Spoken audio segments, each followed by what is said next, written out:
जो लोग लड्डू गोपाल को भोग लगाते हैं, वस्त्र पहनाते हैं, स्नान करवाते हैं, क्या वो लोग ढोंग करते हैं?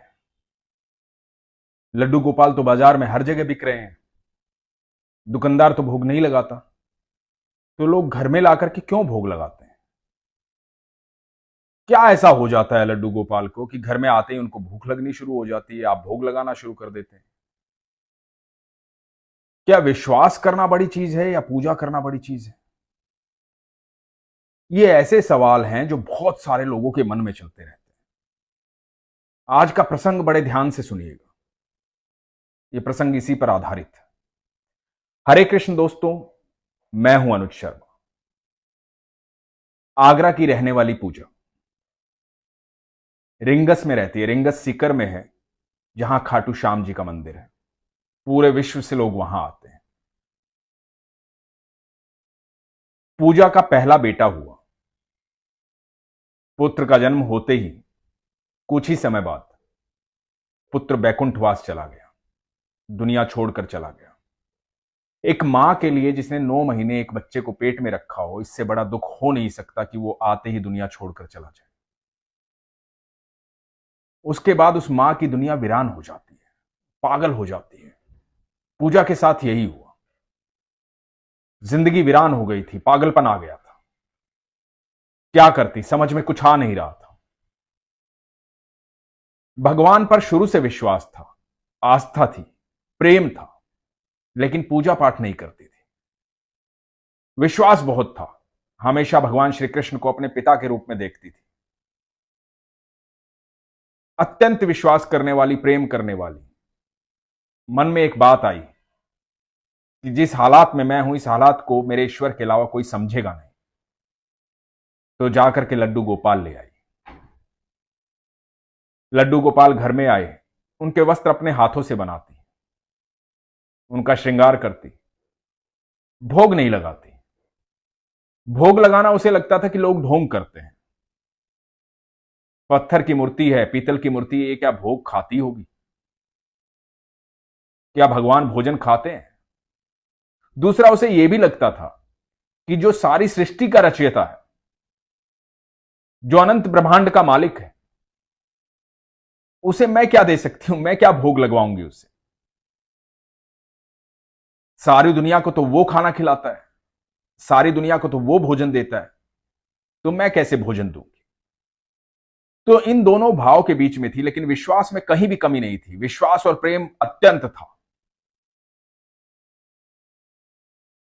भगवान की पूजा नहीं करती थी, लेकिन विश्वास पूरा करती थी। मन ही मन बातें बहुत करती थी। पुत्र को गए 6 साल हो गए थे। 6 साल बाद एक बिटिया ने जन्म लिया। आज वो बिटिया 3 साल की। वो बिटिया जैसे जैसे बड़ी होने लगी, बोलने लगी, तो बिटिया पूजा को बोलती कि कान्हा जी को भूख लगी है, खाना खिला दो। और पूजा उसकी बात को टाल देती। पूजा बोलती हां ठीक है। पूजा को वही लगता कि भगवान कहां खाना खाते होंगे। सच तो यह है कि ईश्वर इंद्रियहीन है। ना हम उन्हें सुख दे सकते हैं, ना दुख दे सकते हैं। सारा ब्रह्मांड उनका है। तेरा तुझको अर्पण क्या लागे मेरा। लेकिन ठाकुर जी कहते हैं कि तेरा जो भी भाव है, जिस भाव से मुझे देखता है, जिस रूप में मुझे देखता है, जैसा तू चाहता है, जैसा प्रेम तू करता है, मैं तेरे प्रेम को स्वीकार करता हूं। तू कैसे भी रूप में, किसी भी नाम से मुझे जाने, मैं तेरे प्रेम को स्वीकार करता हूं, मैं तेरे भाव को स्वीकार करता हूं, क्योंकि मैं तुझे अत्यंत प्रेम करता हूं।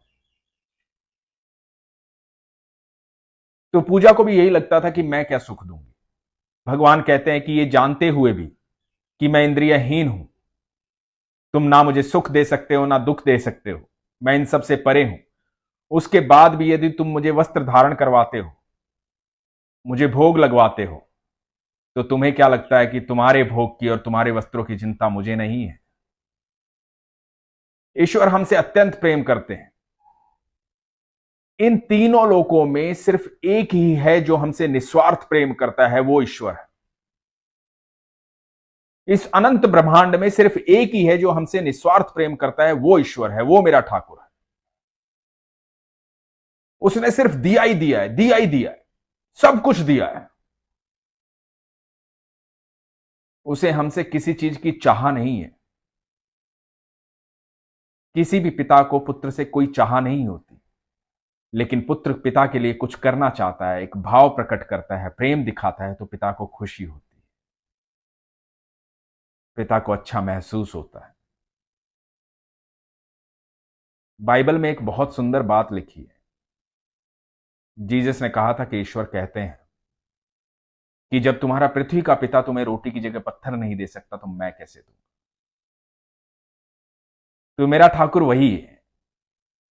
जब उसने तुम्हें इस पृथ्वी पर ऐसा पिता दिया है जो तुम्हारी संपूर्ण आवश्यकताएं पूरी करे, तो वो तो ब्रह्मांड का मालिक है, सबकी आवश्यकताएं पूर्ण करता है। तो पूजा को लगा कि मैं क्या भोग लगाऊंगी, वो तो सबका दाता है। एक दिन हुआ यूं कि आगरा से फोन आया कि इनकी सासू मां की तबीयत बहुत खराब है। इनको हड़बड़ी में आगरा जाना पड़ा। तबीयत इतनी ज्यादा खराब हुई कि सासू मां बैकुंठवास चली गई। जब ये 3-4 दिन बाद वापस घर आए तो पूजा ने घर के दरवाजे खोले, अंदर घुसी और जाते ही सबसे पहले मंदिर में गई और देखती है कि जो लड्डू गोपाल हैं उनकी आंखें सूजी हुई, लाल हुई है। ऐसा कभी पहले नहीं देखा था। तो पूजा ने अपने पति से कहा कि सच सच बताना, आपको मेरी कसम है, क्या आपको ऐसा लग रहा है कि लड्डू गोपाल की आंखें सूजी हुई है, लाल हुई है? तो पति ने कहा कि हां, आंखें सूजी हुई।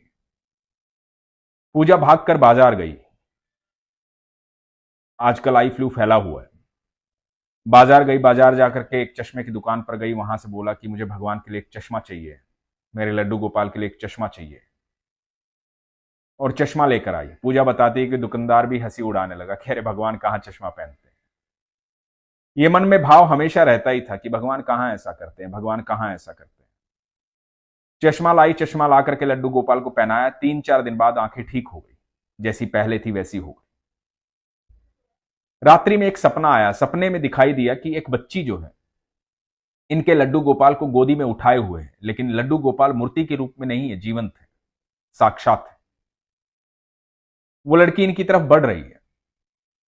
लड्डू गोपाल के हाथ पैर हिल रहे हैं, आंखें झपक रहे हैं, चांदी जैसे बाल हैं, बड़े सुंदर दिखाई दे रहे हैं। वो बच्ची पूजा के पास आती है। लड्डू गोपाल को पूजा देखती है और पूजा बोलती है कि क्या आप जीवित हैं, क्या आप सच में हैं, आप मूर्ति नहीं है? तो लड्डू गोपाल बोलते हैं कि तुझे क्या लगता है, देख मैं आंखें झपक रहा हूं ना, मैं हूं यहां पे, मैं सच में हूं। और लड्डू गोपाल हाथ उठाते हैं, मुंह की तरफ ले जाते हैं और कहते हैं मुझे भूख लगी। पूजा हड़बड़ा कर उठती है। रात के 3 बजे हुए। देखती कि रात के 3 बजे हैं। सुबह होने का इंतजार करती है, भगवान को भोग लगाती है। ये पूजा ने अपने जीवन काल में पहली बार भगवान को भोग लगाया।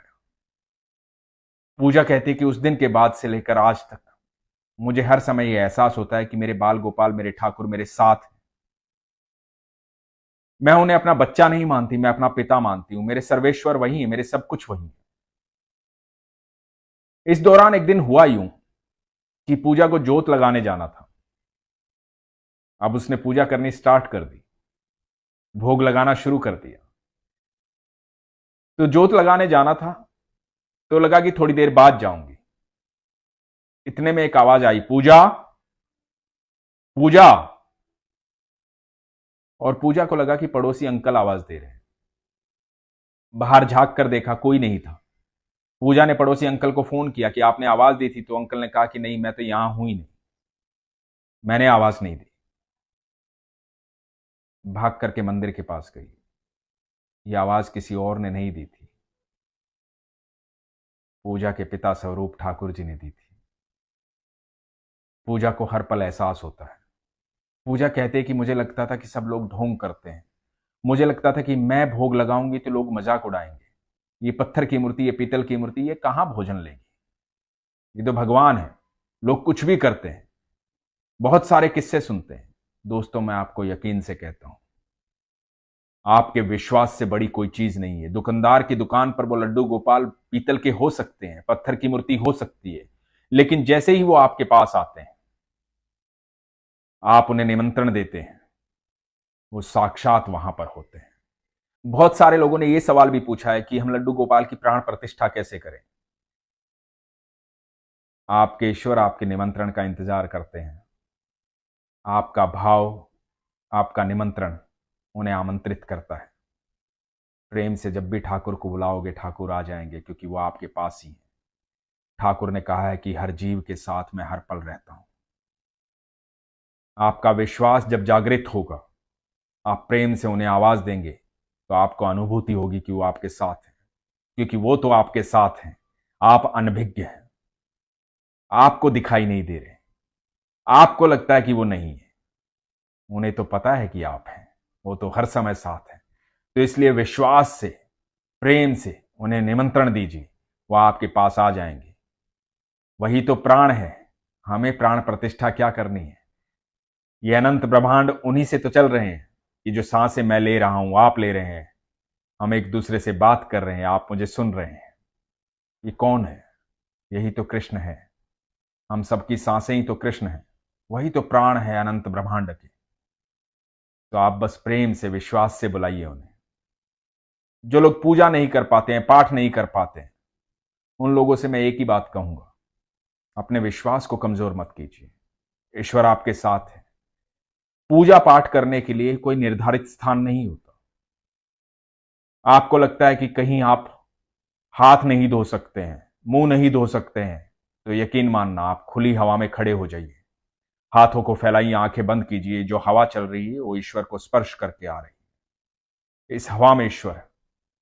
आप सबसे पवित्र हैं। आप कहीं भी हों, हर समय पवित्र हैं। जब आप ईश्वर का नाम अपनी जुबान पर लाते हैं, अपने हृदय में लाते हैं, अपने दिमाग में लाते हैं, उसी समय आप पवित्र हो जाते हैं। तो निश्चिंत रहिए, ईश्वर का नाम लेने के लिए कोई नियम नहीं है, और समय तो सबके पास है। 24 घंटे में 24 सेकंड भी अपने ईश्वर को दिल से पुकारोगे, तो आपको अपनी अनुभूति करवा देंगे कि मैं तेरे साथ हूं। और जिसके साथ ईश्वर है, जिसका विश्वास उस पर है, वो सच में कभी नहीं हारता, कभी अकेला नहीं रहता। दुनिया के सारे रिश्ते ईश्वर में ही संपूर्ण होते हैं। और जो मैंने आपको कहा था कि अनंत ब्रह्मांड में सिर्फ एक ही है जो निस्वार्थ आपसे प्रेम करता है, वो ईश्वर है। पूजा का जो विश्वास था, उस विश्वास के कारण पूजा को यह अनुभूति हुई। इसलिए हमेशा आपसे कहता हूं, अपने विश्वास को मजबूत रखिए, अपना ख्याल रखिए। हरे कृष्ण।